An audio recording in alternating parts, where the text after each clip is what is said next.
It was supposed to be a simple procedure, something women get done all the time. But it's had serious consequences for Lisa, who says a trip to the GP has ruined her life. Leaving the house sends Lisa Love into a spiral of anxiety. Feeling like people are going to bump me, and I have a fear of that every time I go out. She can't go anywhere without a pillow to protect her arm. So even like a slight touch, I can feel the electric shocks if someone just decides to touch it. And her mum, Diana Love, is now virtually her full-time carer. To see somebody full of life and energy and everything, and then have that just taken away, and there's no accountability. Lisa walked into her GP clinic healthy and happy. She was engaged to her boyfriend and had the world at her feet. Now, the 31-year-old can't put shoes on without help. She can't put her hair in a ponytail. She can't even butter bread. Mum, I can't butter it properly. Can you please butter it? She's starting from the beginning like a child and having to find herself and make herself a new person. Lisa says what was meant to be a straightforward procedure with Dr. Carolyn Gabriel in July 2022 has destroyed her life. It was like a horror movie, basically. Are you able to tell us why you continued the procedure when her mother had asked you to stop? I'm sorry, I can't do this. Lisa went to the Seaford Beach Family Clinic in Melbourne's southeast to get the contraceptive implant called Implanon removed from her arm and a new one inserted. The procedure is only supposed to take 5 seconds to a minute. Like, I've had these before and nothing like this has happened. Diana watched the procedure unfold for over an hour. She did insert the anaesthetic. That did not work. She used the knife about 5 times. I felt the knife and it really, really hurt. I said, I don't think you should do this, you should stop. No response. Second time, look, this isn't going too well. Lisa's obviously in pain. You should stop the procedure. And then the third time I said, that's it, I'll take her to the hospital and get it done.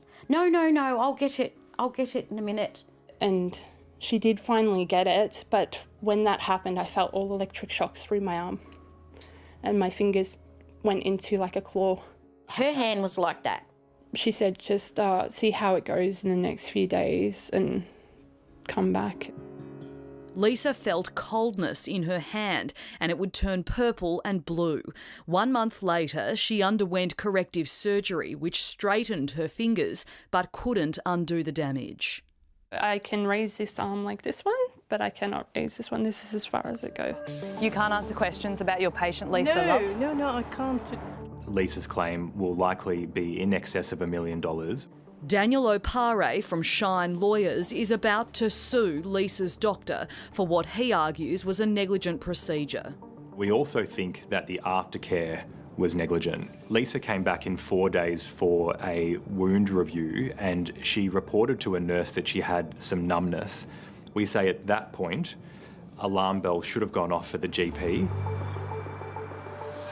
Lisa's family has been coming to the clinic here for about 8 years, and in all that time, Lisa has never had a problem with this particular doctor. So when the procedure allegedly went so horribly wrong, Lisa and her mum say they couldn't believe the bedside manner they then copped. She said, it's accidents happen, I'm sorry.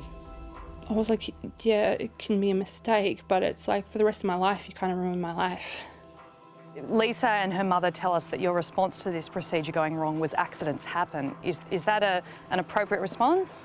Sorry, that's sufficient confidentiality, and I find it inappropriate for me to talk about this. Lisa worked as a full-time manager at Subway, but is now applying for the disability pension, navigating a whole new identity. I loved working. I was a working girl and I was very independent. It all changed. I'm not this bubbly, bright person anymore. I don't even know myself. Diana says amputating her arm is not an option. Lisa's got to live with a limp arm. This is it. She has to live like this. Yes, so she has to find her own happiness again, having the disability that she now has. Has Dr. Gabriel followed up with you since to see how Lisa's going? No. Can we sit down and have a chat about it? No. Accidents happen, it's a really inappropriate response. They see them as numbers, and that has to stop. What a horrible ordeal. And Lisa's lawyers will soon be launching legal proceedings in the Supreme Court of Victoria. Dr. Gabriel's lawyer told A Current Affair her client will not be responding to the questions we put to her about the procedure.